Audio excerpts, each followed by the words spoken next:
The Harbor Freight battery that I'm running in my van is 2 years old. Just ordered a new one, so I'm going to replace this one with the new one and put this one in the back. So I'm going to do a review of this battery 2 years later. How much capacity does it still have? It's fully charged right now, 14.4. I'm always told not to let solar batteries go under 12 volts. This goes under 12 volts all the time. I run it down to 11 all the time. So let's find out how much capacity it still has 2 years later, running it down to 11 volts constantly. This is a 35 amp hour battery, which translates to about 400 watt hours. It's disconnected from the solar. I have power inverter connected to it and a volt reader, 13.9 volts. So I'm gonna run an electric fan off of it. This is something I'll typically run, an electric fan or my other space cooler. But since this is more common, I'll go ahead and run an electric fan. That's mainly why I have this battery, to stay cool in my van when I'm on road trips. So let's go ahead and turn this on. And then we'll put the fan on low speed, speed 1. And we're getting 23 watts on the lowest setting. So I should be able to run this all day if this battery capacity is retained, 13.6. So I'm always told not to run these less than 12. I always run this at 11.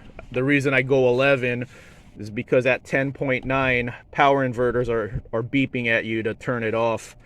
So that's why I go 11, because of the 10.9 beeping. I'd go lower if these didn't beep. So let's go ahead and see how long this lasts. So I'm running a constant 25 watts, so 400 watt hours means that I could run 400 watts for 1 hour. This is 25, so I should be able to run this 8 hours easy. So let's see what happens. So the time is 12:03. So let's check back in 8 hours and see if this is still running in 8 hours.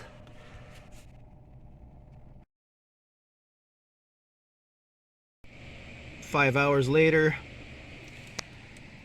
12.39 volts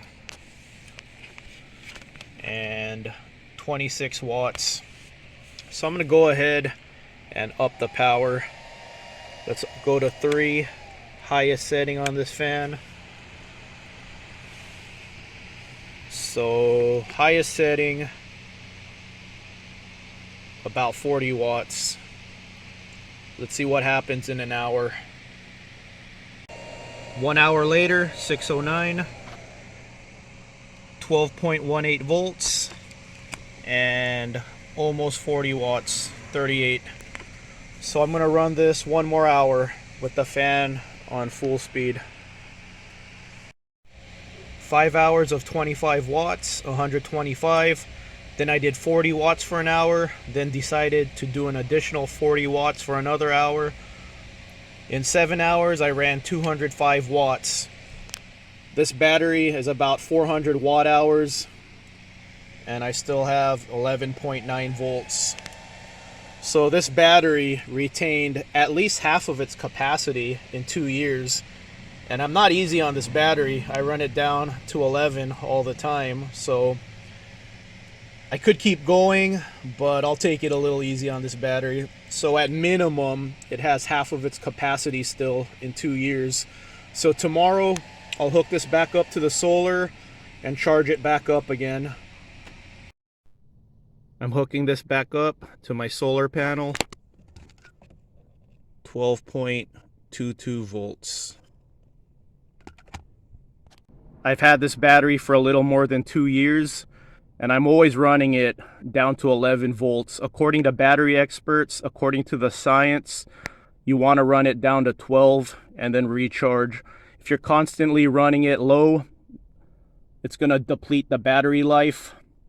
I ran it down to 11.9 and I got 200 watt hours out of it. So at minimum, even though I'm always running this down to 11. At minimum, I still have half of the capacity easy on this thing. I could have ran it longer, but I decided to stop at 11.9.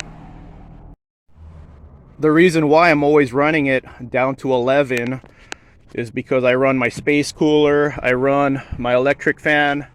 When I'm setting my freezer to freeze, that takes up 30-40 watts, and then I could set it at a certain temperature. When I do that, then it'll run 1 watt.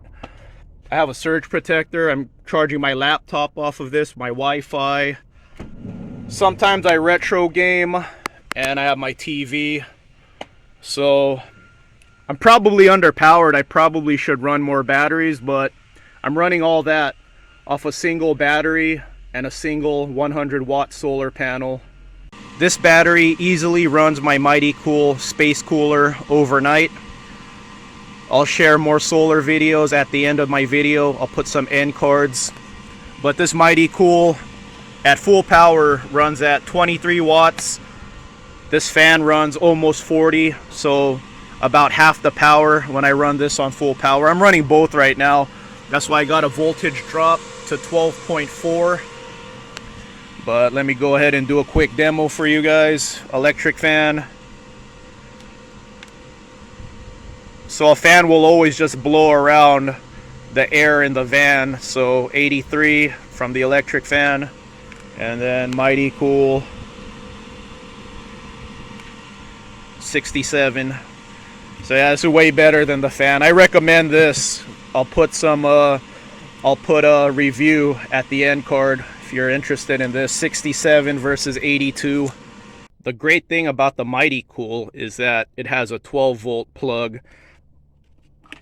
You could run it off this AC to DC converter. See, it accepts a 12 volt plug, so you could use house power, or you could use the 12 volt port. This charge controller is able to accept a 12 volt port right there. And to activate it, you just press this button. A little light bulb will come on. When I press this, my Mighty Cool will turn on. And I have it at full power. So there you go. Now we're tapping into the solar. And there's a slight volt drop. Only a 0.1 volt drop because you still need a battery as a catalyst. So little tricks like that to keep the battery topped off during the daytime. That way, going into nighttime, I'll have a full battery to run this overnight. So there you go. I will share a bunch of my other solar videos at the end of this video if you guys are new to my channel. So if you found this video helpful, give it a thumbs up, leave me a comment. Comments help this channel grow. This channel is self-funded, no Patreon, no donation solicitations ever on this channel. Have a good day, everyone.